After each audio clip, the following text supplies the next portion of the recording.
Bom, em primeiro lugar, quero cumprimentar meu conterrâneo, o senador Paulo Paim. Acho que a gente agora se preparando para a Semana Farroupilha, mas ainda os gaúchos se irmanam, mas... Tem esforço concentrado aqui, mas eu pego o avião e chego em tempo lá, na sexta-feira. Cumprimentar os outros representantes da mesa, a senadora Palácios, aqui do Paraguai, nosso país irmão, o deputado patriota, o professor Vicente Celestino França, que é representante da Associação Nacional dos Pós-Graduandos em Instituições Estrangeiras, e a professora Priscila de Oliveira, representando o Ministério da Educação. Também os senadores aqui presentes, senador Cristóvão Buarque,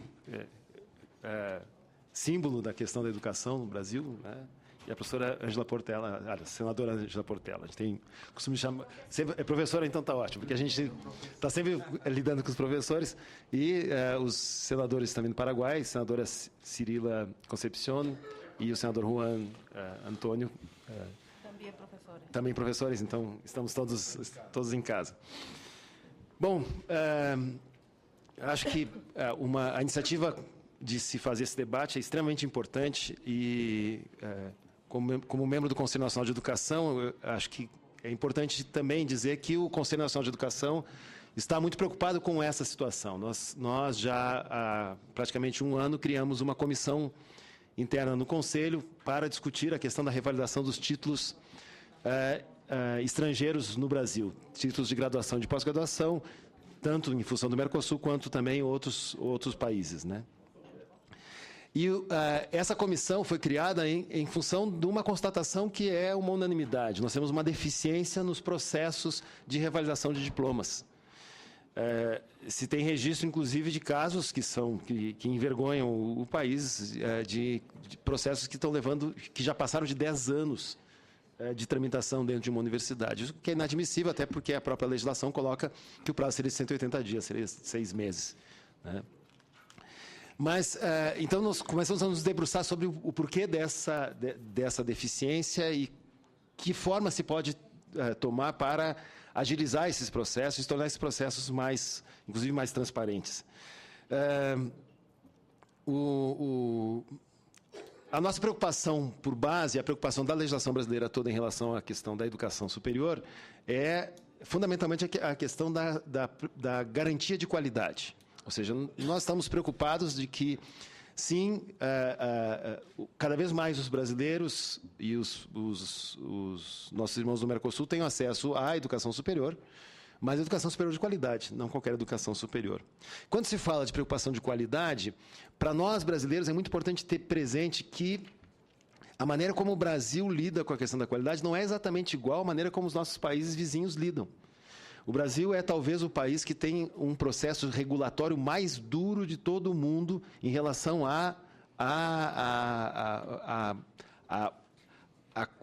não à qualidade, eu estou falando duro em relação à legalidade dos cursos e das instituições. Os processos são diferentes de país a país. Cada país tem uma forma diferente de lidar com isso.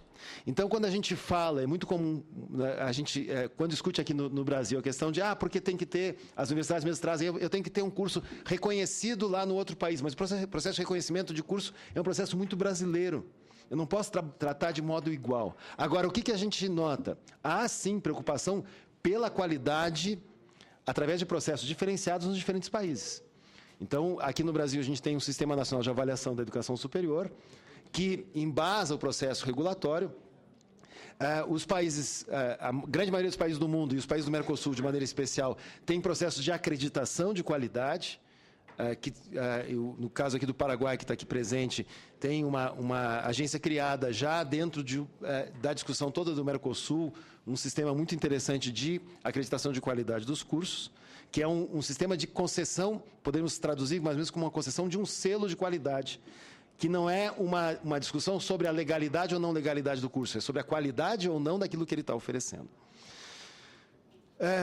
Então, a discussão toda que se faz em relação à busca de se haver, e a preocupação que existe na legislação brasileira de haver a necessidade da revalidação do diploma, é a busca de se entender que esse diploma é oriundo de um curso de qualidade. E aqui começa a primeira discussão que a gente tem feito muito fortemente dentro do Conselho Nacional, e junto com as universidades, fizemos alguns debates com a Andifes, de que quando se faz uma discussão, uma análise de um processo de revalidação de diploma, não se está avaliando o histórico escolar de um indivíduo, como muitas vezes algumas universidades acabam se comportando, querendo saber qual é a nota que ele tirou, se ele pode ou não pode ganhar esse diploma. Não, o diploma ele já recebeu. A discussão que se faz na revalidação do diploma é sobre a qualidade do curso que ele fez. Se o curso que esse sujeito fez neste outro país, seja um curso de graduação, seja um curso de pós-graduação, se ele tem equivalência a cursos no Brasil. E um aspecto importante quando se fala de equivalência é que não é equivalência como... a gente tem um vício muito grande de querer valorizar demais a carga horária também, uma idiosincrasia brasileira, de querer caracterizar os cursos por carga horária. O importante é se a formação do sujeito lhe dá as competências próprias para atuar naquela profissão. Bom, é importante também deixar claro que existe uma diferença, e a própria Lei de Diretriz e Base da Educação Nacional faz uma distinção entre revalidação de títulos de graduação e reconhecimento de títulos de pós-graduação. Ou seja, há uma diferença também, porque na legislação brasileira, a graduação é que dá condições do exercício profissional. A pós-graduação é uma complementação de estudos que vai lhe dar um nível maior de conhecimento para aquele cidadão que fez o curso. Então, o tratamento, embora a gente tenha procedimentos semelhantes, a gente tem também resultados sociais diferentes, conforme se a revalidação se é uma revalidação de um curso de graduação ou se é o reconhecimento de um curso de pós-graduação. Em se tratando especificamente do Mercosul, acho que a gente tem uma situação muito peculiar e muito favorável, porque existe um movimento que já há 7 anos, se eu não me engano, o Mercosul já está em quase 7 anos, né? 6, 7 anos, em que os Estados-partes do Mercosul construíram um sistema de acreditação de cursos, ou seja, um sistema de avaliação e concessão de selo de qualidade de cursos de graduação. É um sistema único no mundo, esse único no mundo significa que é uma saída muito peculiar nossa do Mercosul. Eu tive o privilégio de participar na construção desse sistema, enquanto era presidente da Comissão Nacional de Avaliação da Educação Superior, aqui do Brasil, inclusive nos encontros internacionais, faz muito um paralelo, uma comparação entre o sistema de Bolonha, criado na Europa, e o Arcosul, como uma outra saída feita aqui no Mercosul. O interessante do Arcosul é que é o seguinte: os países membros do Mercosul, e os associados também, escolhem determinadas áreas de conhecimento e criam um edital para que esses cursos sejam avaliados. E à medida que os cursos estão avaliados e é atestada a qualidade desses cursos, a intenção do sistema é exatamente criar a possibilidade de um reconhecimento automático de títulos, que a gente ainda não tem, nós precisamos avançar para isso, mas é muito mais tranquilo se dizer o seguinte: sim, este sujeito está... Vou aqui dar um exemplo, como um exemplo fictício, mas um cidadão brasileiro ou de qualquer outra nacionalidade que fez um curso de engenharia civil na Universidade Nacional de Assunção, que foi acreditado, nós estamos dizendo, bom, esse é um curso que nós temos uma avaliação regional com avaliadores internacionais dos Estados-partes do Mercosul, que dizendo, esse curso tem qualidade e, portanto, nós brasileiros temos que aceitar esse sujeito. Do mesmo modo que um sujeito aqui do Brasil que fez engenharia civil, digamos, na Universidade de Brasília, que também passou pelo processo de acreditação, bom, os Estados-partes do Mercosul podem e devem aceitar esse diploma. Então, aqui a gente tem um passo importante e que deve ser aproveitado nesse processo. Agora, todo curso superior oferecido no Brasil, no Paraguai, no Uruguai, na Argentina, na Bolívia, que é Estado associado, em qualquer país do mundo, todo curso oferecido é sempre um curso de qualidade? Não. Nós temos que ter um certo cuidado e um zelo, inclusive, para preservar os nossos cidadãos, de que eles tenham acesso a cursos de qualidade. Então, acho que já temos um passo importante em relação ao Mercosul em função do sistema Mercosul. Claro, o sistema Mercosul não abrange todas as áreas do conhecimento. Ele vai abrangendo algumas áreas, existe toda uma discussão, porque também a gente tem uma situação diferenciada do status que os cursos têm em diferentes países. Por exemplo, no Brasil, os cursos de formação de professores, as licenciaturas, como nós chamamos aqui, diferente dos outros países, têm status de curso universitário. Por exemplo, na Argentina não tem. Isso são aspectos que a gente precisa acompanhar. E o fato de existir essa comissão chamada Rede de Agências Nacionais de Acreditação, a RANA, dá condições de ir fazendo essas decisões e alargando as áreas de conhecimento que fazem parte do Arcosul. Mas não é só a questão do Arcosul. Acho que o Arcosul é um bom ponto de partida, é algo que pode nos ajudar bastante nesse processo. Mas, como eu estava dizendo, existem outras áreas do conhecimento, a gente também tem outras iniciativas importantes que precisam ser levadas em conta. No caso da pós-graduação, algo que a gente tem discutido bastante, estamos encaminhando essa proposição no CNE, é que quando a gente tem mestrandos ou doutorandos que foram para outros países fazer um curso com bolsa da CAPES, do CNPq ou de alguma fundação de amparo à pesquisa estadual, ora, esse curso já passou por uma avaliação. Por que a CAPES deu bolsa para fazer um curso de mestrado ou de doutorado numa determinada universidade? Porque a CAPES reconheceu que esse curso tem qualidade. Senão a CAPES não daria essa bolsa. E isso tem que ser utilizado como elemento para apressar o processo de revalidação de títulos. Estava olhando aqui rapidamente o projeto do deputado patriota, ele traz aqui a diferenciação entre o exercício acadêmico, simplesmente, e o exercício profissional. Então, eu preciso ter, sim, a revalidação ou o reconhecimento no caso do exercício profissional. E isso... mas são elementos que eu posso utilizar para agilizar o processo. Outra questão que a gente começa a ver, e a gente está em tratativas com a CAPES e com a Secretaria de Educação Superior do MEC, que é a criação de um banco de dados nacional para acompanhamento dos processos de revalidação e reconhecimento. O que tem acontecido hoje?